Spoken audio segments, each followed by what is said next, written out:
قال اللہ تبارک و تعالی فی الکلام المجید والفرقان الحمید قل ان کان آباؤکم وابناؤکم واخوانکم وازواجکم وعشیرتکم واموال اقترفتموها وتجارة تخشون کسادها ومساکن ترضونها احب الیکم من اللہ ورسولہ وجہاد فی سبیلہ فتربصوا حتی یأتی اللہ بامرہ صدق اللہ العظیم وصدق رسولہ النبی الکریم وقال رسول اللہ صلی اللہ علیہ وسلم لا یؤمن احدکم حتی اکون احب الیہ من والدہ وولدہ والناس اجمعین او کما قال رسول اللہ صلی اللہ علیہ وسلم بما حمد و ثنا خالق لم یزل اللہ رب العالمین جل جلالہ کی بعد ازاں کروڑوں درود و سلام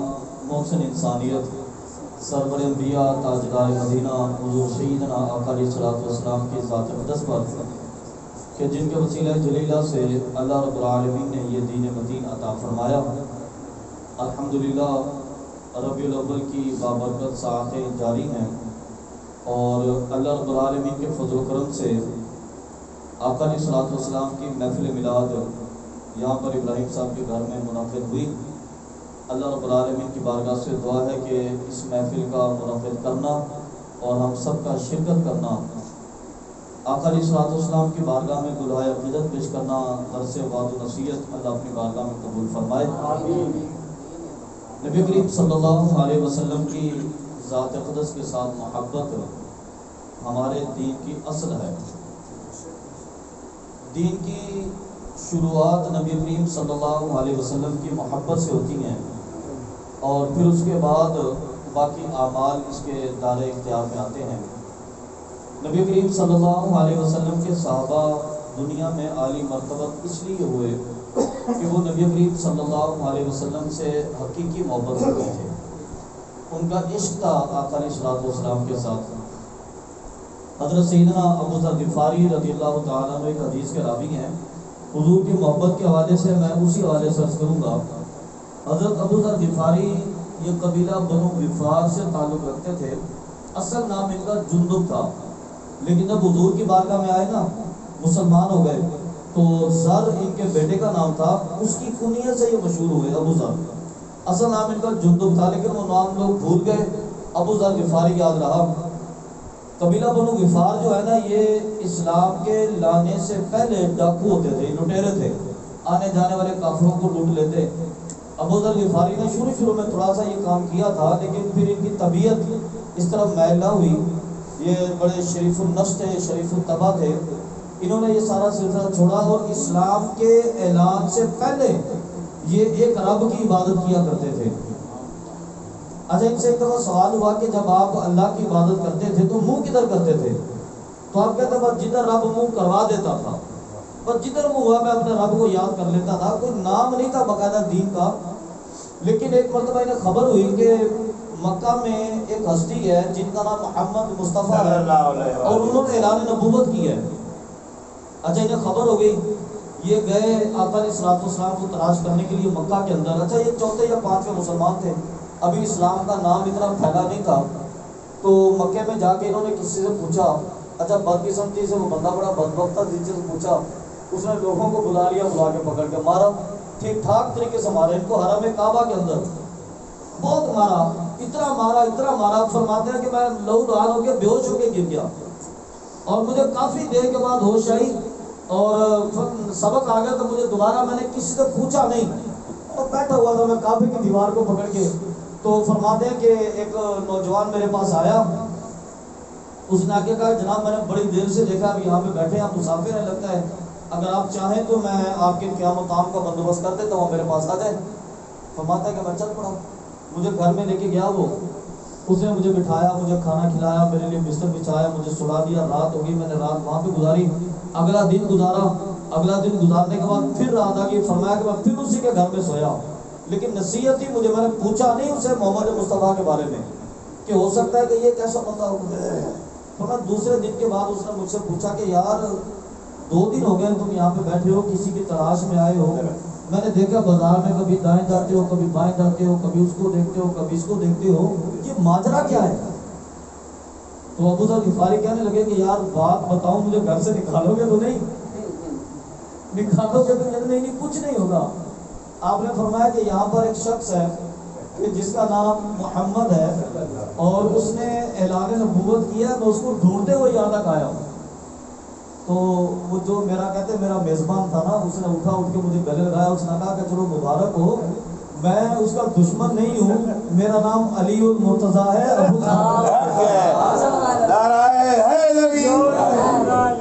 مخالف نہیں اس کا, کچھ نہیں ہوگا. لیکن فرمایا یاد رکھنا لوگ بڑے دشمن ہیں, یہاں کے لوگ دشمن ہیں, احتیاط کرنا. ہم سویرے نکلیں گے ان کی طرف ملاقات کے لیے, ہم جائیں گے. اچھا میرے ساتھ تعلق شو نہیں کرنا, کسی کو بتانا بھی نہیں, بس ہم چلتے جائیں گے, میرے پیچھے پیچھے آتے جانا. حضرت علی سویرے لے کے ان کو گئے, ایک پہاڑ کے اندر, ایک غار کے اندر حضور سے ملاقات ہوئی. تو حضرت ابو ذر غفاری نے 2-3 سوال کی, حضور آپ کا پیغام کیا ہے؟ آپ نے فرمایا کہ میں لوگوں کو پیغام دیتا ہوں نیکی کرنے کا. حضور کوئی اور بات فرمایا کہ میں لوگوں کو برائی سے منع کرتا ہوں. انہوں نے کوئی معجزہ طلب نہیں کیا, کوئی نبوت کے دلیل نہیں مانگی, ہاتھ آگے کیا, کہنے لگے کہ حضور مجھے اپنا غلام بنا لیجیے. سبحان اللہ. حضور کے غلام ہو گئے. آقا علیہ الصلوۃ والسلام نے دین کے مختلف احکامات سکھائے, اور سکھانے کے بعد فرمایا کہ ابو ذر جاؤ اپنے علاقے میں اپنے قبیلے کے لوگوں کو تبلیغ کرو. فرماتا ہے کہ میں گیا, اپنی ماں سے بات کی, میری اماں مسلمان ہو گئی, بھائی سے بات کی, بھائی مسلمان ہو گیا, میرا والد مسلمان ہو گیا. پھر میں قبیلے میں پھیلا, قبیلے کے سارے لوگ مسلمان ہو گئے. قبیلے کے لوگ مسلمان ہو گئے, ڈکیتی چھوڑ دی, برائیاں چھوڑ دی, نیکی کے راستے پہ آ گئے. میرے آقا نے مکے سے ہجرت کی, مدینے میں آ گئے. فرمایا کہ میں قبیلے کے لوگوں کو لے کے حضور کی بارگاہ میں چلا گیا. حضور کی بارگاہ میں جا کے ان کو ملایا, یہ میری امی ہے, یہ میرا بھائی ہے, یہ میرا والد ہے, یہ میرا بیٹا ہے, یہ فلاں ہے, یہ فلاں ہے, یہ ہمارے قبیلے کا سردار ہے. حضور یہ سارے آپ سے محبت کرتے ہیں. فرمایا کہ میں نے سارے لوگوں کو حضور کی غلامی میں داخل کیا.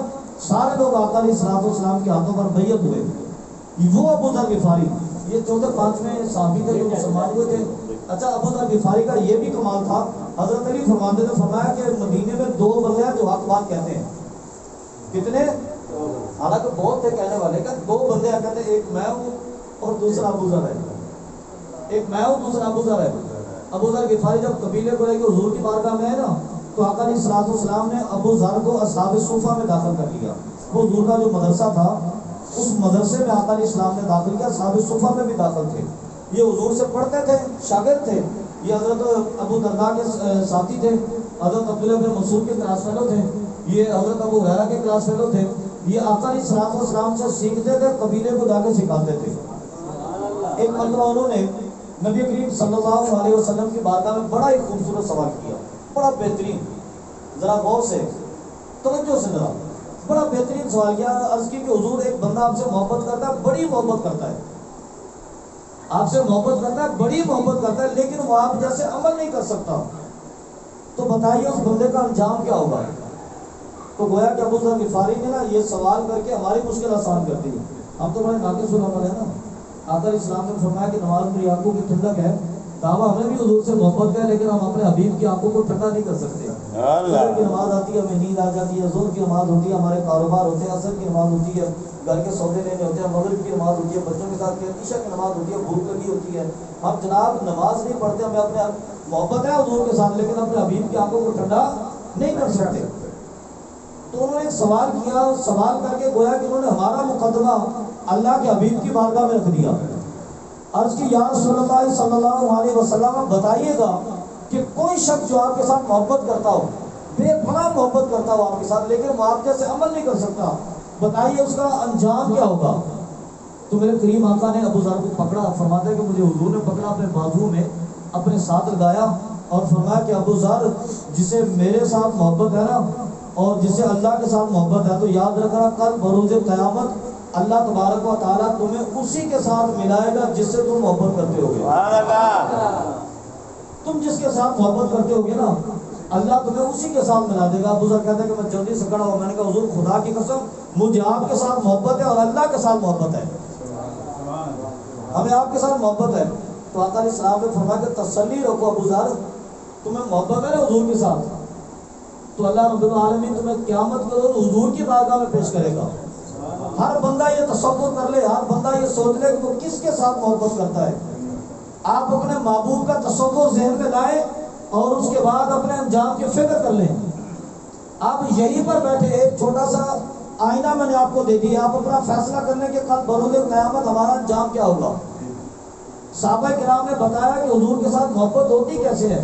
ایک مرتبہ نبی کریم صلی اللہ علیہ وسلم اپنے گھر سے نکلے، بازار سے گزر رہے تھے، گلی سے گزر رہے تھے، تو ایک صحابی حضور کے سامنے حاضر ہوئے، آقا السلام کے چہرے کو دیکھا اور تعجب سے کہنے لگے کہ حضور آپ کے چہرے پر رونق بڑی کم نظر آ رہی ہے، آپ پریشان ہیں، کسی تکلیف میں ہیں، کسی اذیت میں ہیں، کیفیت کیا ہے؟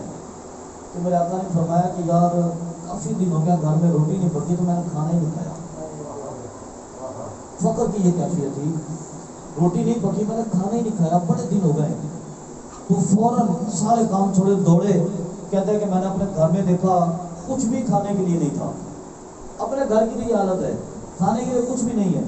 فرمایا جب کچھ نہیں ملا تو ہمارے ساتھ یہودیوں کی ایک بستی تھی بنو قریظہ، کہتا میں وہاں چلا گیا، میں نے وہاں جا کے اعلان کیا کسی کو مزدور چاہیے تو میں مزدوری کے لیے حاضر ہوں۔ فرمایا کہ ایک بندہ میرے پاس آیا، اس نے آ کے کہا کہ مزدوری ہے میرے پاس۔ کیا مزدوری ہے؟ کہتا ہے میرے باغ کو کنویں سے پانی نکال نکال کے ڈالنا ہے، میرے باغ کو کنویں سے نکال کر پانی ڈالنا ہے، اور لیکن کنویں کا پانی بڑا گہرا ہے، ایک بالٹی نکالو گے تو اجرت میں ایک کھجور تمہیں دوں گا، ایک بالٹی کے بدلے میں ایک کھجور تمہیں ملے گی، تیار ہو؟ تو کہنے لگا میں فوراً، میں نے کہا آمنا وصدق۔ میں بھاگا بھاگا اس کے ساتھ گیا، میں نے ڈول پکڑا، کنویں میں ڈالا اور رسی کھینچتا رہا، ایک بالٹی نکلی۔ میں نے کہا تھا میں ایک رومال بچھا دیا، ایک پانی کی بالٹی نکالتا تھا، ایک کھجور پکڑ کے وہاں رکھ دیتا، کھجوروں کا ڈھیر جمع ہو گیا، میں پانی نکالتا رہا، ڈھیر جمع ہو گیا۔ جب ڈھیر ساری کھجوریں ہو گئی نا، میں نے رومال سمیٹا اور میں حضور کی بارگاہ میں چلا، خوش بڑا خوش، بڑا مطمئن، اور یقیناً وہ جاتے ہوئے بڑا راضی تھا، بڑا مطمئن تھا۔ وہ جیسے کہا نا کہ کسی دے سر تاج امامت اس علم پڑھاون سیکھیا، کسی دے سر تاج امامت اس علم پڑھاون سیکھیا، کسی دے گل چوگا فقر دا اس زہد کماون سیکھیا، ساڈا مقدر ویخ آزم اسی رب دا یار مناون سیکھیا، ساڈا مقدر ویخ آزم اسی رب دا یار مناون سیکھیا۔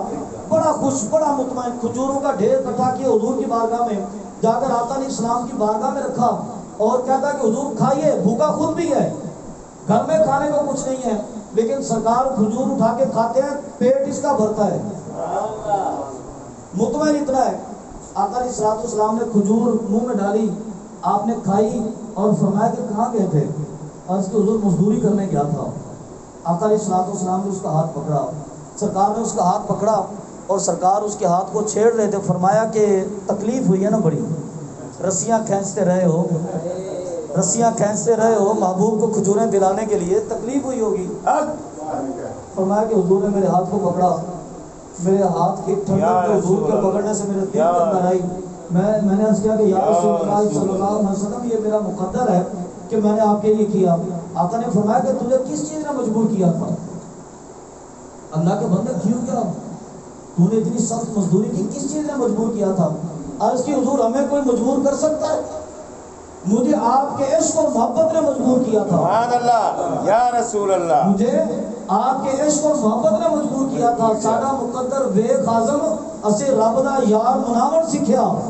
یہ عشق تھا حضور آپ کی ذات کے ساتھ۔ آقا علیہ السلام بیٹھے تھے، حضرت عمر فاروق حضور کی بارگاہ میں آ گئے۔ آقا علیہ السلام نے جو ارشاد فرمایا نا کہ لا یؤمن احدکم حتی اکون احب الیہ من والدی و ولدی والناس اجمعین، اور اللہ رب العالمین نے قرآن پاک میں ارشاد فرمایا کہ قل، ابھی ان کو بتا دیجئے، ذرا غور سے سننا، یہ آخری پوائنٹ ہے، آخری بالکل بات ہے۔ فرمایا کہ حبیب قل، آپ ان کو بتائیے، ان کان آباؤکم، دو تکڑی کے ترازو لے لو، دو پلڑے اس کے رکھو، ایک پلڑے کے اندر اپنے باپ کی محبت کو بٹھا لینا، وَأَبْنَاؤُكُمْ، وہیں پر اپنی اولاد کی محبت بھی رکھ لینا، وَإِخْوَانُكُمْ، وہیں اسی پلڑے کے اندر بھائیوں کی محبت بھی ڈال لینا، وَأَزْوَاجُكُمْ، اسی جگہ اپنی بیوی کی محبت بھی رکھ لینا، وَعَشِيرَتُكُمْ، وہاں پر اپنے خاندان کی محبت بھی رکھ لینا، وَأَمْوَالٌ اقْتَرَفْتُمُوهَا وَتِجَارَةٌ تَخْشَوْنَ كَسَادَهَا، فرمایا کہ وہ مال جو تجھے ملا ہو، کمایا نہیں ہے ابھی، وہ مال جو تجھے ملا ہے کہیں سے بھی مل گیا، فرمایا اس کی محبت بھی وہاں پہ رکھنا، وہ تجارت تخشون کسادها، اور فرمایا کہ وہ کاروبار جس کے لیے تم صبح شام پریشان رہتے ہو کہ برباد نہ ہو جائے، فرمایا اس کی محبت بھی وہاں پر رکھ لینا، وَمَسَاكِنُ تَرْضَوْنَ أَحَبَّ إِلَيْكُم مِّنَ اللَّهِ وَرَسُولِهِ، فرمایا کہ اپنے مکانوں کی محبت جسے تم نے خون پسینے سے بنایا تھا اس مکان کی محبت بھی وہاں پہ رکھ لینا، اور فرمایا کہ پھر اللہ اور اس کے رسول کی محبت دوسری طرف رکھنا، دوسرے پلڑے میں اللہ اور اس کے رسول کی محبت رکھنا۔ فرمایا کہ خدا کی قسم اگر اللہ اور اس کے رسول کی محبت کم ہوئی، باپ کی محبت زیادہ ہو گئی، اولاد کی محبت زیادہ ہو گئی، بھائیوں کی محبت زیادہ ہو گئی، خاندان کی محبت زیادہ ہو گئی، کاروبار کی محبت زیادہ ہو گئی، مکان کی محبت زیادہ ہو گئی، دوستوں کی محبت زیادہ ہو گئی، اور مال تجارت کی محبت زیادہ ہو گئی، فرمایا کہ فَتَرَبَّصُوا حَتَّى يَأْتِيَ اللَّهُ بِأَمْرِهِ، انتظار کرو پھر اللہ تم پر عذاب ہی نازل کرے گا، کچھ نہیں ہو سکتا، پھر عذاب ہی آئے گا بس۔ تو تمہیں رسول اللہ سے زیادہ باپ پیارا ہے، حضور سے زیادہ اولاد پیاری ہے تجھے، حضور سے زیادہ خاندان پیارا ہے تجھے، حضور سے زیادہ مکان پیارا ہے تجھے، آقا علیہ الصلوۃ والسلام کی ناموس پر مر مٹنے کا جذبہ نہیں ہے تیرے اندر، اور تو دنیا کے اندر خاندان کو لے کے پھرتا ہے، فرمایا کہ پھر انتظار کرنا اللہ کا عذاب بھی آئے گا تیرے اوپر۔ یہ قرآن کہہ رہا ہے حتیٰ یأتی اللہ بأمرہ، سورہ توبہ کے اندر آپ سویرے اٹھا کے دیکھ لینا، فرمایا کہ خدا کا عذاب بھی آئے گا تجھ پر۔ فاروق اعظم حضور کی بارگاہ میں آئے، عرض کرتے کہ یا رسول اللہ صلی اللہ علیہ وسلم میں نے کیا ہے یہ سب کچھ، میں نے اپنی اولاد کی محبت کو سامنے رکھ کے دیکھا ہے، خدا کی قسم آپ کی محبت زیادہ ہے، میں نے اچھا اولاد کی محبت کو رکھ کے دیکھا ہے، ہم نے کبھی رکھ کے دیکھا ہے؟ اگر ہم نے کبھی رکھ کے دیکھا ہوتا نا تو ہم اپنے بچوں سے پوچھتے کہ بیٹا بتاؤ قرآن پڑھنا آتا ہے؟ صحیح قرآن سے پڑھنا آتا ہے؟ بیٹا بتاؤ تمہیں رسول اللہ کی سنت پر چلنا آتا ہے؟ ہم نے تو کبھی نہیں پوچھا، بلکہ ہمارے مدرسے کے اندر بچے آتے ہیں بتاتے ہیں کہ قاری صاحب آج چھٹی جلدی کر دینا، کیوں بھائی؟ آج ہی ٹیوشن والے باجی نے کام زیادہ دیا ہوا ہے، آج اسکول کا کام زیادہ ملا ہوا ہے، آج ہمارے پیپروں کا مسئلہ ہے، ہمارے وہ ٹیسٹ شروع ہو گئے تو میں چھٹی جلدی دے دینا۔ میں نے پچھلے دنوں ڈانٹا ان کو، میں نے کہا یار تم لوگوں نے عجیب تماشا بنایا ہوا ہے، کبھی تمہارے اسکول کے کام نکل آتے ہیں، کبھی ہوم ورک نکل آتے ہیں، کبھی اسکول کی باجی کے ٹیوشن نکل آتے ہیں تمہارے لیے، کبھی تم نے اسکول میں جا کے بتایا کہ ہم نے قرآن پڑھنا ہے، ہمیں چھٹی جلدی دینا، بتاؤ۔ میں نے کہا کس نے تم نے جا کے اسکول کے اندر بات کیا کہ بتاؤ ہمیں چھٹی چاہیے جلدی؟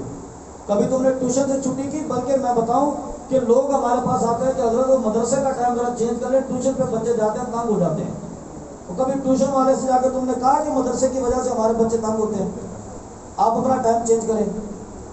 پوچھا کبھی آپ نے اپنی اولاد سے؟ کبھی بٹھایا ان کو رسول اللہ کے دین کے مقابلے میں لا کر؟ اگر بٹھایا ہوتا تو آج ہمارا اسلام ہمارے گھر میں داخل ہو جاتا، نہیں گھر میں ہمارے اسلام داخل ہوا۔ حضرت فاروق اعظم کہتے ہیں کہ میں نے اپنے بچوں کو آپ کے محبت کے سامنے بٹھا کے دیکھا ہے، آپ کی محبت زیادہ تھی، میرے بچوں کی محبت کم تھی۔ میں نے والد کے سامنے بٹھا کے دیتے آپ کی محبت زیادہ تھی، باپ کی محبت کم تھی۔ میں نے اپنی بیوی کے سامنے بٹھا کے دیتے آپ کی محبت زیادہ تھی، بیوی کی محبت کم تھی۔ حضور مکان کی محبت بھی کم تھی، تجارت کی محبت بھی کم تھی، لیکن حضور جب بات آئی ہے نا میری، میں نے آپ کی محبت کو اپنے سامنے بھی بٹھا کر دیکھا، بات آئی نا جب میری، تو ابھی میں بڑی کشمکش میں ہوں، فیصلہ نہیں ہو سکا، تو آقا علیہ السلام نے فرمایا کہ عمر جا، تیرا ایمان ہی مکمل نہیں ہوا ابھی تک۔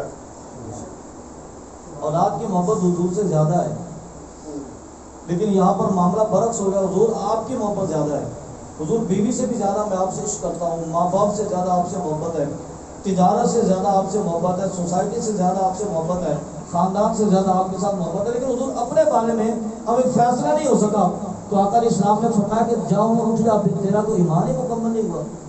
فرمایا کہ حضور نے میرے سینے پہ ہاتھ رکھا، یہاں جب حضور نے میرے سینے پہ ہاتھ رکھا تو اس کی ٹھنڈک میں نے اپنی پشت میں محسوس کی، میں فوراً پکارا، میں نے کہا الامان یا رسول اللہ، حضور یہ آپ کے دستے قدرت کا کمال ہے، دستے شفقت کا کمال ہے کہ آپ نے ہاتھ رکھا اور آپ کی محبت میری جان سے بھی زیادہ بڑھ گئی یا رسول اللہ۔ حضور اب میں فیصلہ کر چکا ہوں، آپ کی محبت زیادہ ہے، میری محبت کم ہے، تو آقا علیہ السلام نے فرمایا کہ عمر تیرا تو ایمان ہی وہ مکمل ہوا ہے۔ آپ اس کو چھوٹی پر خود کو پرکھیں ذرا، فیصلہ کریں اپنا۔ یہ آج کی محفل کا میسج آپ کے لیے۔ اب تراویح پہ جائیں،